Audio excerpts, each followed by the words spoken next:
Oh, welcome in. What a wild day. And normally we're resting on this night. We're getting ready for the start of the legal tampering window tomorrow morning. Not this time, said the NFL.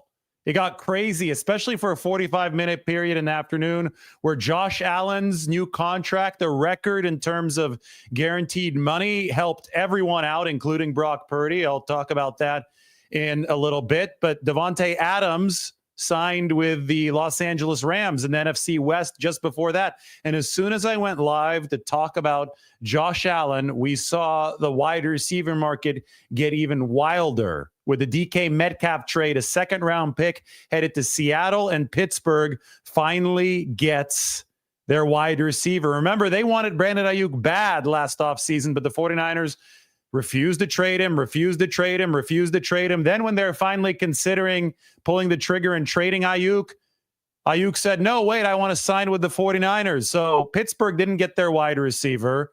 Now they get it in DK Metcalf, and the quarterback market should begin to progress even more tomorrow after Geno Smith was traded from Seattle to Las Vegas on Friday. Where will Sam Darnold sign? It sounds like both the Steelers and the Seahawks are suitors for Darnold. So, yes, this is wild. And the headline man, Dre Greenlaw, there's drama on the Dre Greenlaw front. At least 3 teams are very interested in signing Dre Greenlaw. The 49ers are also very interested in re-signing Dre Greenlaw, but this is probably going to head to open market territory. Tomorrow at 9 a.m. Pacific time, everybody can start talking to everybody. So I get it. The tampering happens in the NFL. We're going to see deals agreed to and announced at 9:01 a.m. by the national reporters, maybe even 9 a.m. And then you'll be like, that's kind of fishy. I thought there was tampering. Thought there was rules that prevented teams from setting deals up before 9 a.m. But it happens around the league. So we're going to see deals happen at that point. But officially, other teams will be able to start talking to Dre Greenlaw, presenting their offers at 9 a.m. Pacific time tomorrow. And the 49ers obviously are in a tighter financial situation. We've been talking about it. They do recognize that Dre Greenlaw only managed to play 35 snaps last season. And because of that, they've got a certain budget for him. Now, that budget might have gotten a little bit bigger with Robert Saleh coming in as the defensive coordinator, and he's been adamant that the 49ers re-sign Dre Greenlaw. But the market is going to be the market, and at some point, it's going to be too rich for the 49ers. Just like every man has his price, like Myles Garrett this morning, re-signing with the Browns for $40 million and dropping the trade request, just like every team has its price as far as a low price, like for somebody like Joey Bosa, we talked about him this morning, that they'd be willing to take on some risk with. Teams also have a max price, a price where they will exit any discussions because it just doesn't fit within their framework. And for Dre Greenlaw, you look around the linebacker market, that is the first one that has heated up even before this legal tampering window has started. Bobby Wagner, $9.5 million, re-signing with Washington. Jamien Sherwood, re-signing with the New York Jets for $15 million a year. That's a big deal for somebody who was only a starter for 1 year in New York. That just happened today. Obviously, Zach Bond, Philadelphia, that was, I think, $17 million a year. Also a 1 year kind of guy with Philly, but he was graded even higher than Fred Warner. It's all left us with Dre Greenlaw being the only big-time linebacker who has yet to re-sign with his former team. So he's scheduled to actually be on that open market once it does open officially tomorrow. And I do know for a fact that the 49ers want to bring him back, but I also know that their budget is probably going to be more constrained than some of these other teams who are interested, especially when I see what the linebacker market has been. You see somebody like Zach Bond get the $17 million annually. You see somebody like Jamien Sherwood get the $15 million annually. Hell, even Bobby Wagner got a 43% raise, up from $6.5 million to $9.5 million for Bobby Wagner entering his age 35 season. So what I take from this is that linebackers are in high demand. Obviously, defensive linemen are in high demand. Myles Garrett taking that. Myles Garrett's one of one, obviously, but he's been able to take the market and take maybe the Browns' incompetence to his advantage. He signs for $40 million a year. We talked about that this morning alongside Joey Bosa, who, by the way, is getting interest now, or expected to have interest from the Miami Dolphins. And I guess they could be interested in him as we speak, because Joey Bosa is already a free agent. The Chargers released him a few days ago. So the 49ers might have to compete with no state income tax for Joey Bosa, because Miami and Florida, they don't have the state income tax. California obviously does. San Francisco, though, will have the advantage of Joey Bosa's brother, and that is Nick Bosa, who is on the 49ers. So we'll see what exactly Joey wants.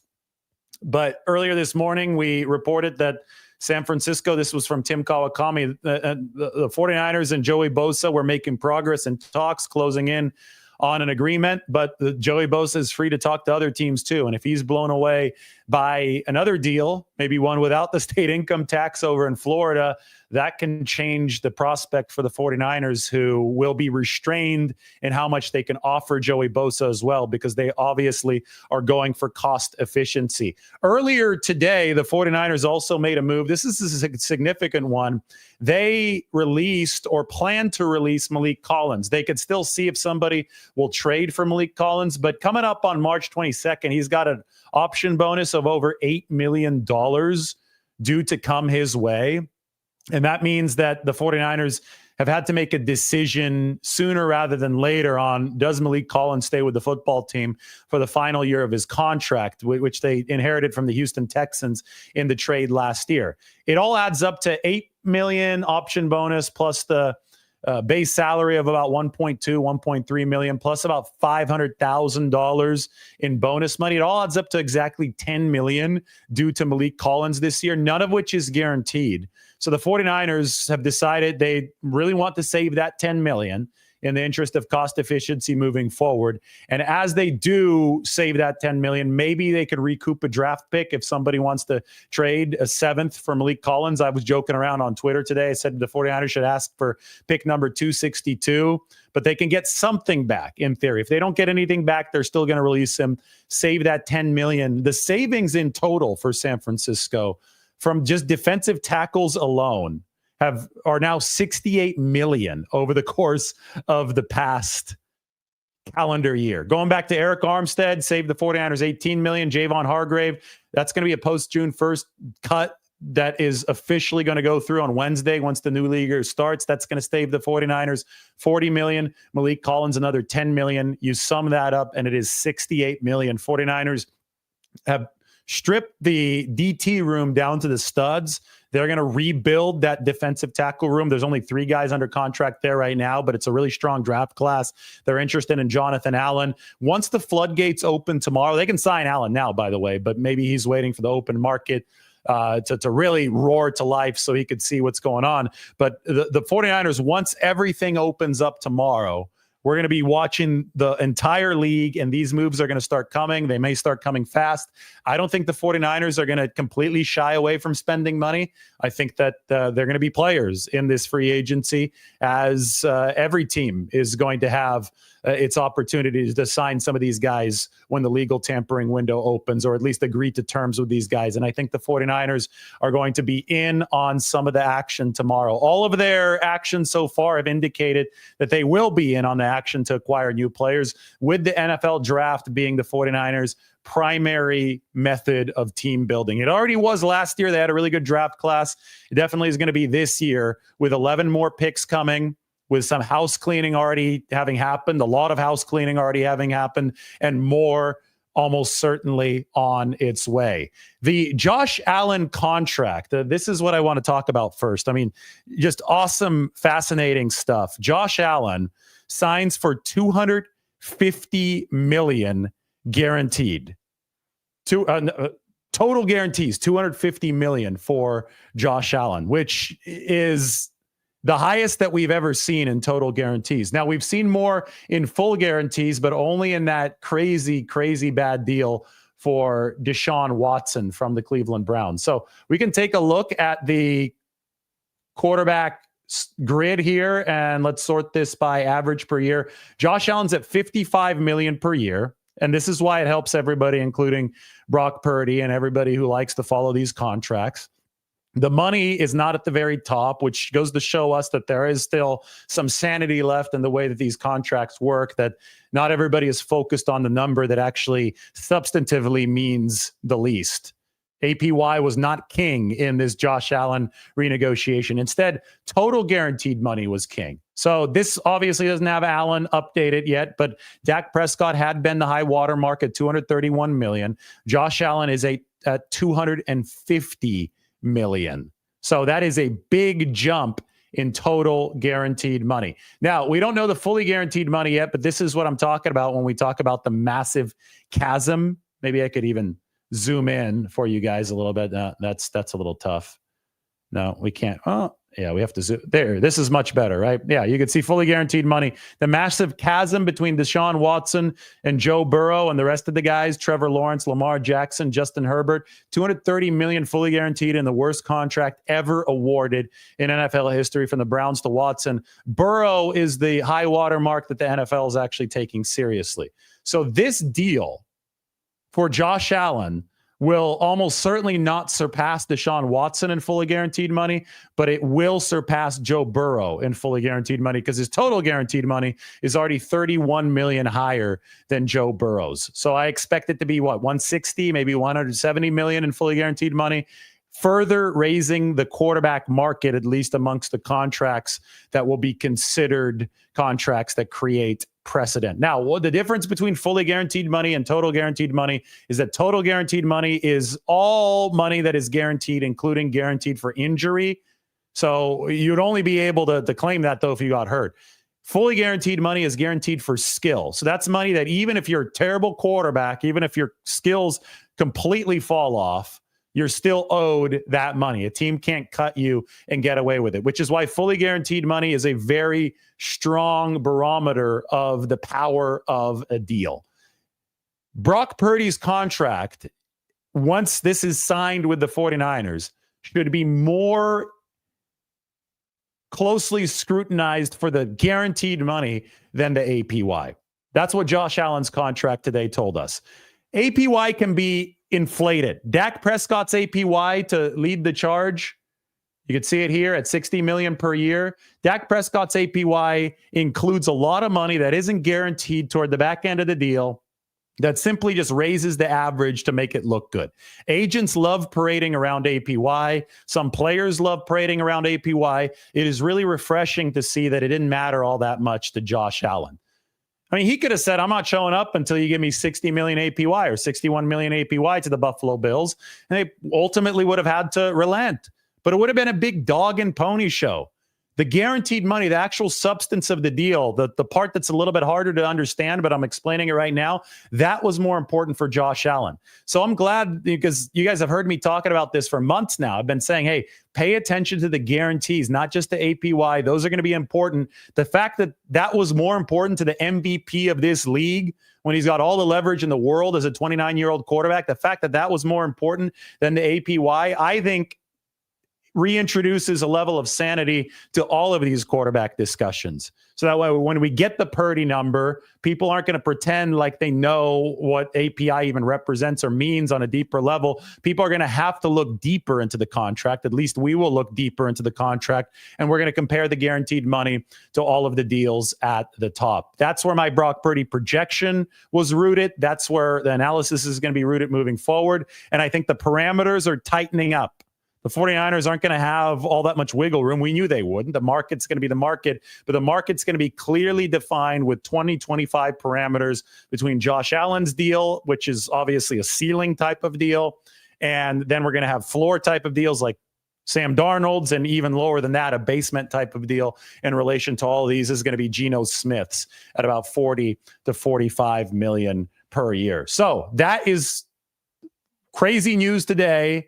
I think it took a lot of people by surprise. I knew that Josh Allen would probably sign a new contract at some point this offseason, coming off the MVP year. He had only been at like 43 or 45 million per year on the APY level. This brings him up to 55 and reintroduces new guarantees that put Josh Allen's contract on the very top of the heap. So really cool stuff today as we get set for the opening of the legal tampering period. Now, the wide receiver market, this is fascinating to me as well, because we look at the Los Angeles Rams. They're going to let Cooper Kupp go.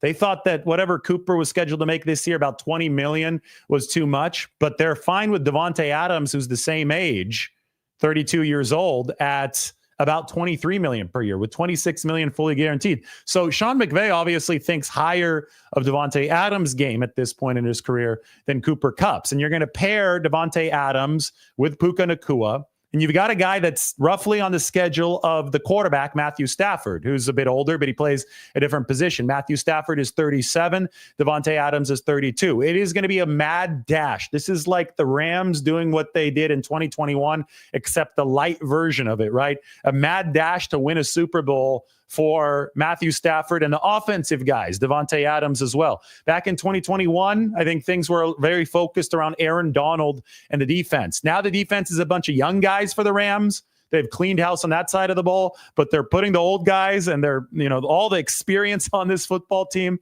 seems to be slotted for the Rams offense.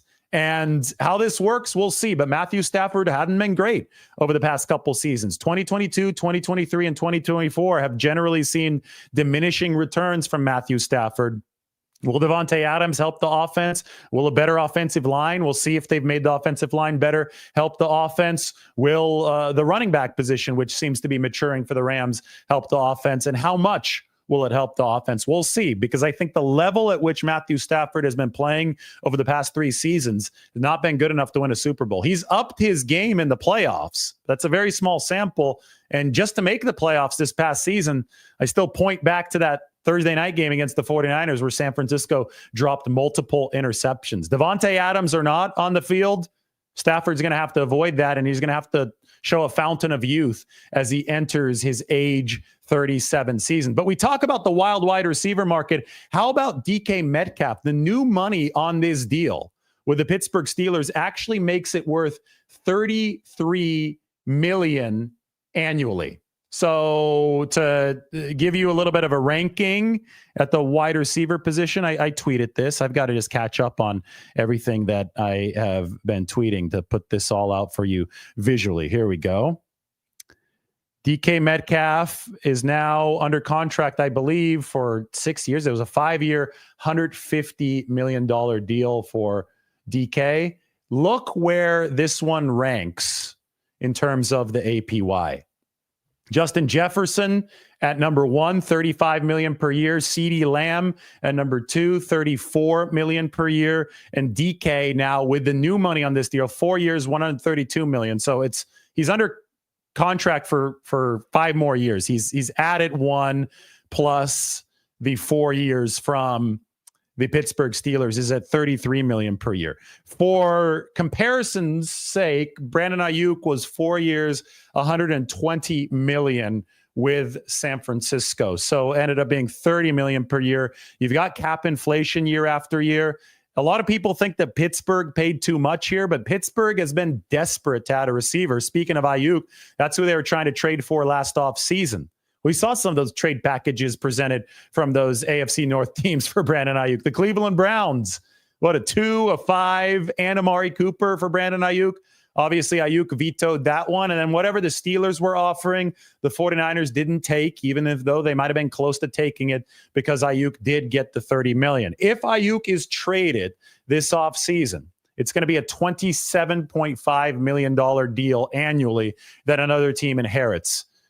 Actually a discount compared to what DK Metcalf just signed on for after a second-round pick was sent over to Seattle for him. So if you're a team that really believes that Brandon Aiyuk is going to come back from this torn ACL and you want him on your football team, you can find him at a significant discount over what he got with over what DK Metcalf got with the Steelers. And I'm sure it wouldn't take a second-round pick to take Aiyuk away from the 49ers. Just some food for thought as we have left an extremely wild Sunday setting up the legal tampering window, and we're on our way into an even wilder week. Now, who knows? Maybe the fireworks are past us now, but I tend to think that a lot's going to happen moving forward just based on how our appetite has been whet over the course of the first weekend here of the March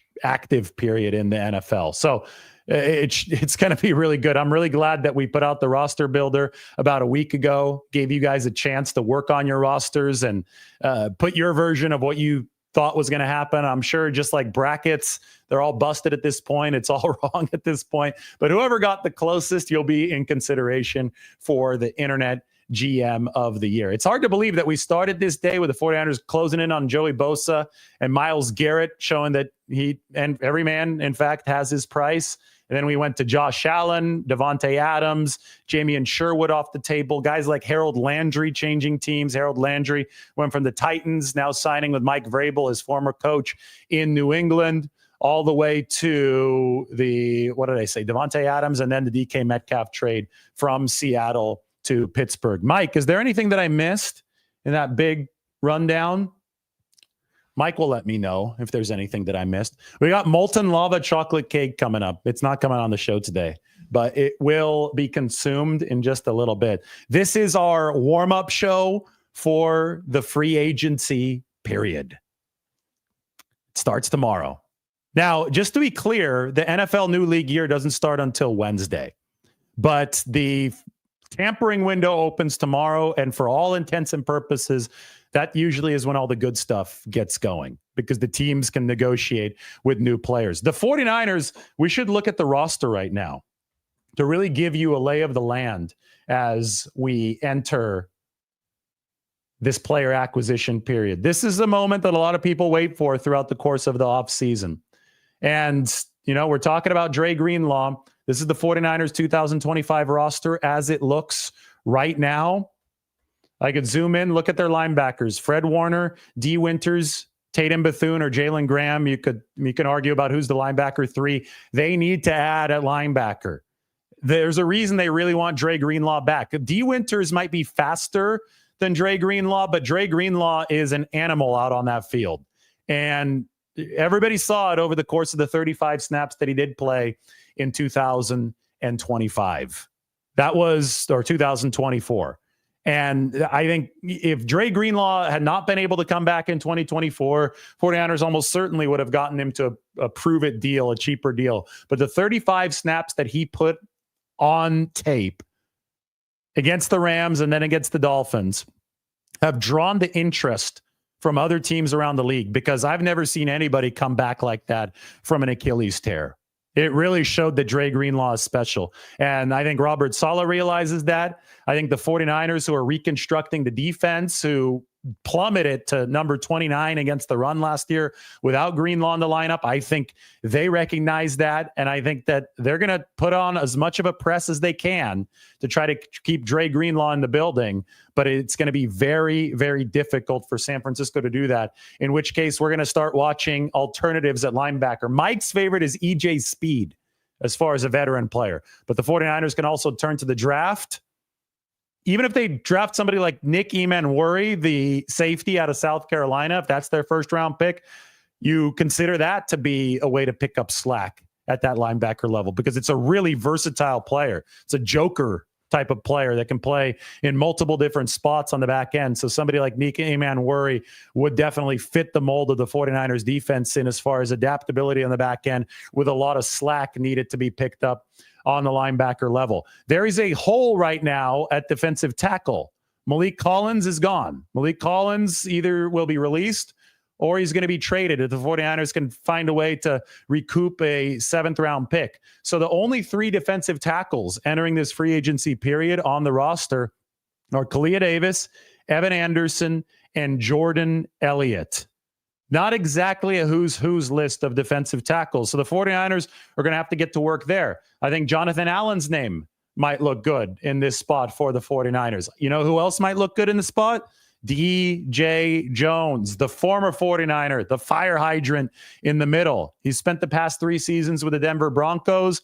I think the 49ers will be interested in adding DJ Jones. They definitely need to add somebody, preferably even 2 players at defensive tackle in free agency, because even though this is a very deep draft class there with 41 names ranging from Mason Graham to Derek Harmon to Kenneth Grant, I mean, there's a lot of good players coming out of this draft at defensive tackle. But even then, you cannot fully rely on the draft for anything, especially if you're the 49ers and you're interested in improving the product immediately. And the product needs a lot of work immediately. I can't stress enough. And a lot of people were upset today. Why are they letting go of their best defensive tackle, Malik Collins? And it's like, you guys watch the 49ers defense finish number 26 out of 32 teams, number 29 out of 32 teams against the run. And your first inclination is, oh yeah, let's run it back with the same guys. That was never going to be the case. The 49ers were going to make big changes on defense. That's why in the roster builder, I gave you the option to cut Malik Collins, because we looked at defensive tackle and Malik Collins was a good pass rusher last year, but he wasn't a good run defender. He graded like 42.8 on PFF scale against the run, just to give you a numerical representation of the struggles there. So he might have been number 7 in pass rush win rate, but the 49ers need to find adaptable defensive tackles who can play both the run and the pass. Jordan Elliott is also somebody who might not last on this team. He was a decent run defender, but his pass rushing wasn't really good. And if the 49ers want both out of the defensive tackle position, if they think they can find both through this NFL draft out of the defensive tackle position and maybe through some acquisitions in free agency after they've freed up $68 million at that position alone, well, then they're going to go for it. And they're not, firmly tethered to any of these guys. Now, the Joey Bosa plan is interesting, because if the 49ers do bring him in, that has a lot to do with the run defense the 49ers want to improve. Joey still sets a really good edge. I think the pass rushing skills for Joey Bosa are not what they once were, but he still sets a good edge. And the 49ers need that run defense at one of the defensive end spots. Meanwhile, Leonard Floyd is a better pass rusher than he is run defender.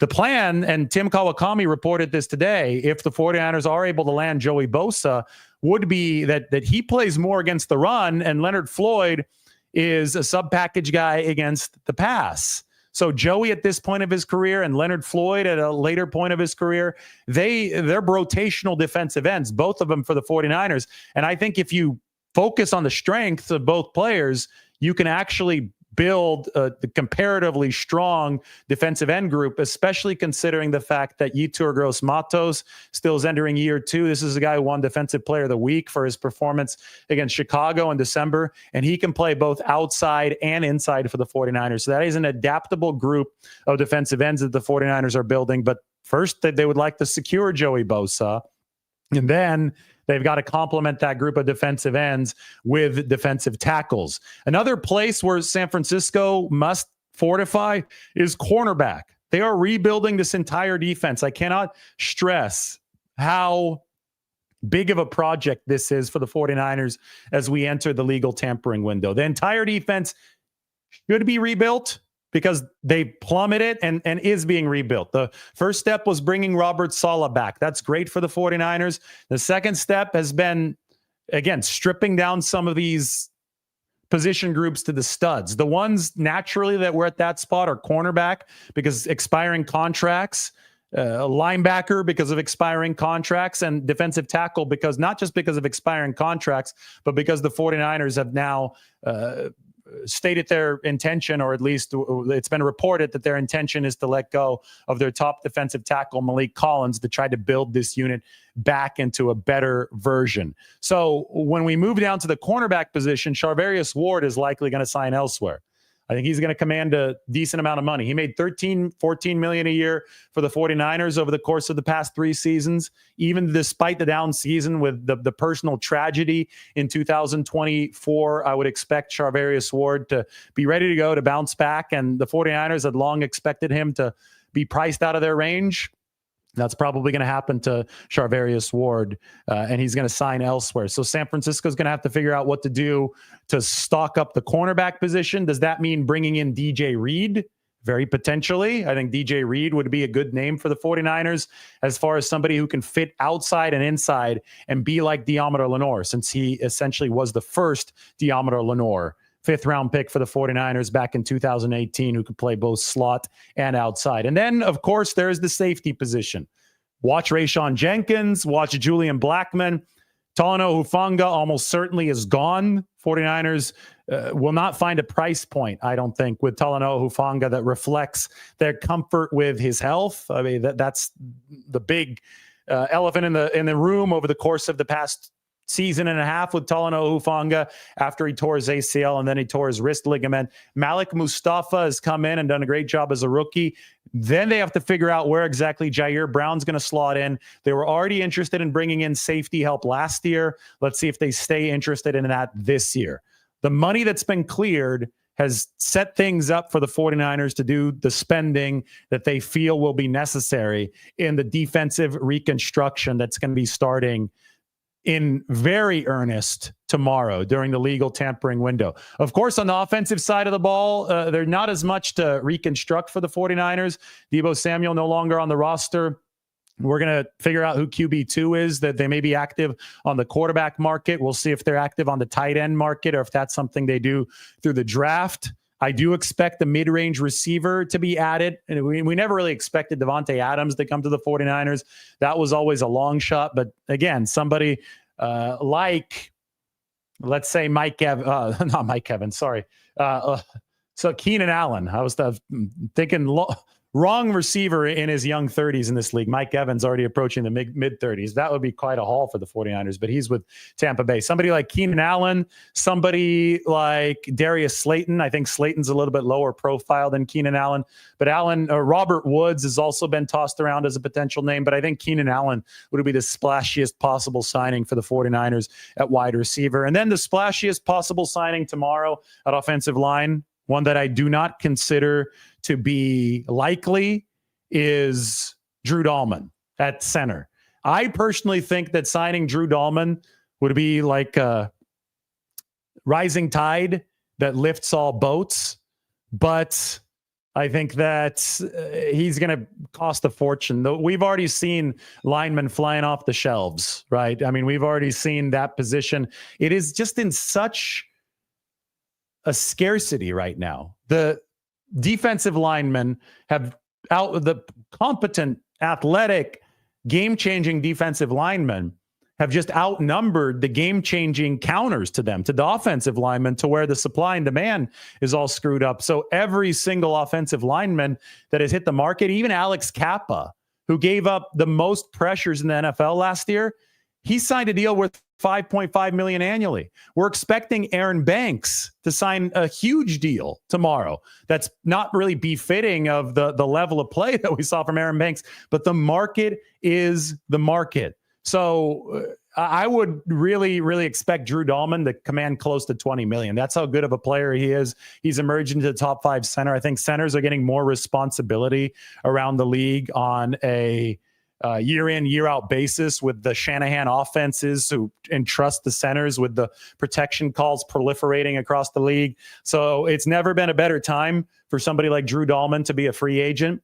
And whereas I think he would really help the 49ers, I think that the price for him is going to be massive. We will continue to take a look at it tomorrow, but maybe somebody that we should be looking at more intensely is Jalen Moore. 49ers swing tackle, backup tackle over the past few years. He's up for a new contract. Word is that a lot of teams want Jalen Moore, including the 49ers. And if San Francisco wins a sweepstakes for Jalen Moore, I have to wonder what their plan for him moving forward is. They thinking of him as a guard, as a tackle? I mean, you got Trent Williams at left tackle. Colton McKivitz at right. Jalen Moore has not been very good in his time at right tackle. He's been better at left tackle for the 49ers. They obviously feel the need to get insurance for Trent Williams, and they obviously like adaptable linemen. Is it possible that they have some creative plans ahead for Jalen Moore if they do resign him? That's just some food for thought entering tomorrow, because we do know, we have picked up some intel that the 49ers are interested in bringing Jalen Moore back. So there you have it, a look up and down the 49ers roster to close this wild, wild day. I will finish with this. The big names who are entering free agency for the 49ers who can command significant money include Aaron Banks, Charvarius Ward, Dre Greenlaw could sign big either with the 49ers or elsewhere. Javon Hargrave, who we know is going to be that post-June 1st release on Wednesday, but he could start negotiating with other teams tomorrow. Who else? Did I mention Banks? Yes, I did. Should go to my 2024 roster. Talanoa Hufanga. Those are the big five, right? Those are the big five for the 49ers. I would not be shocked if none of them re-signed with San Francisco. And the 49ers will have to have compelling reason to bring even one of them back. I think Dre Greenlaw brings compelling reason if they can get him back on the deal that they have offered to him or something close to that. But the reason why the 49ers should not trip over themselves to enter a bidding war for any of these players is because every single player who leaves for bigger money will help San Francisco in the compensatory pick formula. And if you want to follow what we've been talking about over the course of the past 2 weeks, which is building a cost-controlled, robust, young, fast roster surrounding Brock Purdy, who's going to get all this money, you need to hook up to the draft and make sure that is your constant lifeblood moving year in and year out. I guess she wanted to show the molten lava cake. I'm about to end the show unless... Have you eaten yours? Yeah, I've eaten mine. Oh, she's already eaten hers. So we need to show this off one more time. Entering free agency. Thank you. This is it. Another molten lava cake has made it. I think Lombardi herself wants the show to wrap up soon, but it's not going to wrap up until we have a bite of this, right? This right here, this is like a well-constructed roster. You could see the actual cake. There's the molten lava on the inside. So you've got a nice core, nice veteran core to everything. And then you have the bells and whistles. Without the vanilla ice cream, without the raspberries, you would have a roster that has potential but can't quite win the Super Bowl. So if the 49ers are building a team that is going to be a perennial contender as they switch to this quarterback money era, Brock Purdy is going to get paid. They have to have speed. They have to have youth. They're the oldest team in the league last year, which means they have to approach free agency with veteran savviness. They've got to look for savvy veterans, good leaders, good players to plug some very immediate needs. And then they have to set the table, kind of like the table is set here for this cake. They have to set the table for a very robust NFL draft. Anyway, all of those guys, if they leave, the 49ers stand to benefit greatly in the compensatory pick formula. Here we go. We're trying the first piece of this. Oh, my God.